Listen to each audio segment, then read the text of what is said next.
রাজনীতির ময়দানে জামায়াতে ইসলামীর অবস্থান সবসময় আলোচনার কেন্দ্রবিন্দুতে। সম্প্রতি আমিরে জামায়াত ডক্টর শফিকের একটি হ্যাক হওয়া টুইট নিয়ে যখন তোলপাড়, ঠিক তখনই সামনে এলো এক বড় তথ্য। আসন্ন নির্বাচনে ৩০০টি আসনের একটিতেও কোনো নারী প্রার্থী দেয়নি জামাত। শুধু তাই নয়, নারী আমির বানানোর বিষয়েও তাদের অবস্থান অনড়। কিন্তু প্রশ্ন হলো, অতীতে নারী নেতৃত্ব মেনে নিয়ে কেন তারা জোটে গিয়েছিলেন? কেনই বা আজ দুর্নীতিবাজরা জামায়াতের ক্ষমতায় আসা নিয়ে সবচেয়ে বেশি আতঙ্কিত? জামায়াত পরিষ্কারভাবে জানিয়ে দিয়েছেন যে তারা নারী আমির প্রেফার করে না এবং এটি তাদের আদর্শিক এবং ধর্মীয় বিশ্বাসের অংশ। তবে প্রশ্ন উঠেছে, ২০০১ সালে বা এরশাদ বিরোধী আন্দোলনে তারা কেন নারী নেতৃত্বাধীন আওয়ামী লীগ বা বিএনপির সাথে জোটে গিয়েছিলেন? রাজনীতিতে আদর্শ বা স্বার্থের সংঘাত সবসময় থাকে। জামাত তাদের স্ট্যান্ড ক্লিয়ার করেছে। যারা এটি মেনে নেবে তারা তাদের সঙ্গে থাকবে, যারা মেনে নেবে না তারা থাকবে না।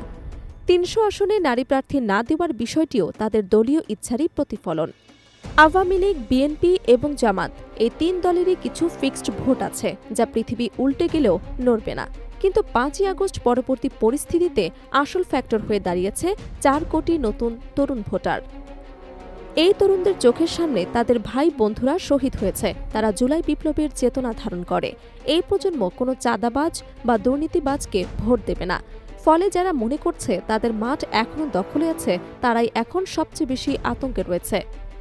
জুলাইয়ের চেতনা যারা ধারণ করে, ভোট তাদের বাক্সে পড়বে বলে মনে করছেন বিশ্লেষকরা। যারা ঘুষখোর এবং দুর্নীতি করে কোটি কোটি টাকা বিদেশে পাচার করেছে, তারা জামায়াতকে নিয়ে সবচেয়ে বেশি চিন্তিত। কারণ হিসেবে জামায়াত একমাত্র দল যারা বিডিআর হত্যার বিচার, শাপলা চত্বরের বিচার এবং দুর্নীতির টাকা ফেরত আনার ব্যাপারে প্রকাশ্যে অঙ্গীকার করেছে।